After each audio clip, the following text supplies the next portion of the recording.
शिवसेना ने दुनिया को दिखा दिया है कि किस तरह बीजेपी की दंगाई राजनीति से लड़ा जाता है।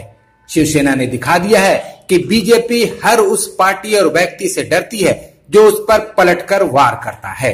शिवसेना ने भी पलट वार किया और बीजेपी की हवा टाइट कर दी है। महाराष्ट्र पर कब्जा करने के लिए छटपटा रही बीजेपी किसी भी हाल में उद्धव ठाकरे की सरकार को गिराना चाहती है।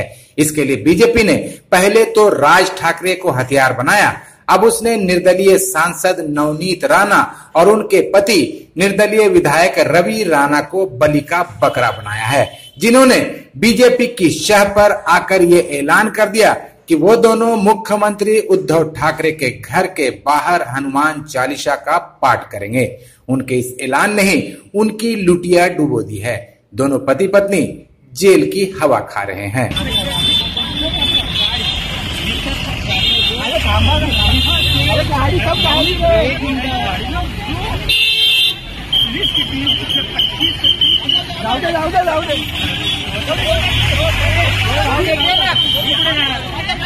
बीजेपी के इस गंदे खेल को समझ चुके शिव सैनिक फौरन एक्शन में आ गए। उन्होंने बीजेपी के हाथों की कठपुतली बन चुके निर्दलीय सांसद नवनीत राणा और उनके पति निर्दलीय विधायक रवि राणा की बिल्डिंग पर धावा बोल दिया और बिल्डिंग का घेराव कर बैठ गए। सैकड़ों की तादाद में शिव सैनिकों को अपने घर के बाहर देखकर सांसद नवनीत राणा और उनके विधायक पति के होश उड़ गए।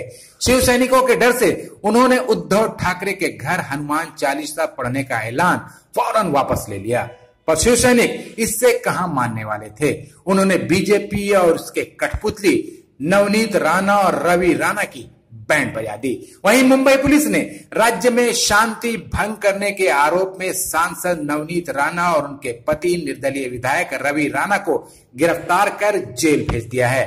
दोनों पति पत्नी को अलग अलग जेलों में रखा गया है ताकि वो जेल की जिंदगी का अच्छे से मजा उठा पाएं। अदालत ने दोनों पति पत्नी को 14 दिनों तक जेल में रखने का हुक्म दिया है।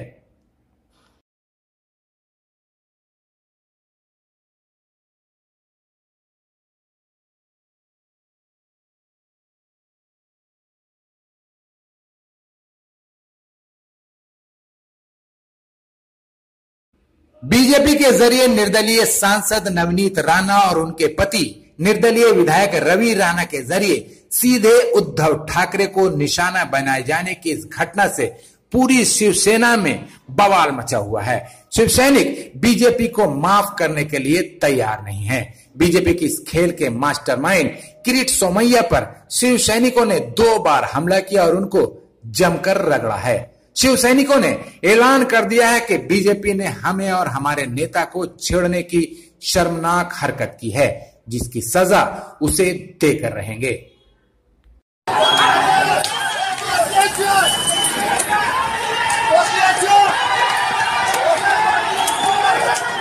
शिवसेना के विपरीत दूसरी तरफ कांग्रेस है, जो साधु और शैतान दोनों को खुश रखने के चक्कर में न घर की रही है और न घाट की। कांग्रेस की इसी नामर्दी के चलते आज बीजेपी और आरएसएस देश पर राज कर रहे हैं।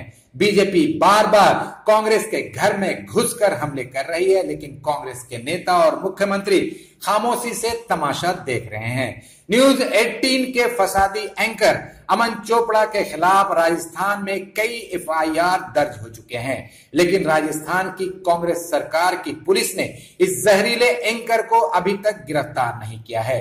दुनिया जानती है कि अमन चोपड़ा और उसके जैसे दूसरे तमाम एंकर बीजेपी के इशारे पर दंगे भड़का रहे हैं, कांग्रेस को बदनाम कर रहे हैं। इसके बावजूद कांग्रेस की सरकार उनके खिलाफ कोई कार्रवाई नहीं करती है। इससे पहले सुदर्शन न्यूज चैनल के एंकर सुरेश चौहान के खिलाफ भी राजस्थान में SC/ST एक्ट के तहत मामला दर्ज हुआ था, लेकिन महीनों हो चुके हैं उसकी भी गिरफ्तारी नहीं हुई है और वो गेंडा स्वामी शेर बनकर घूम रहा है।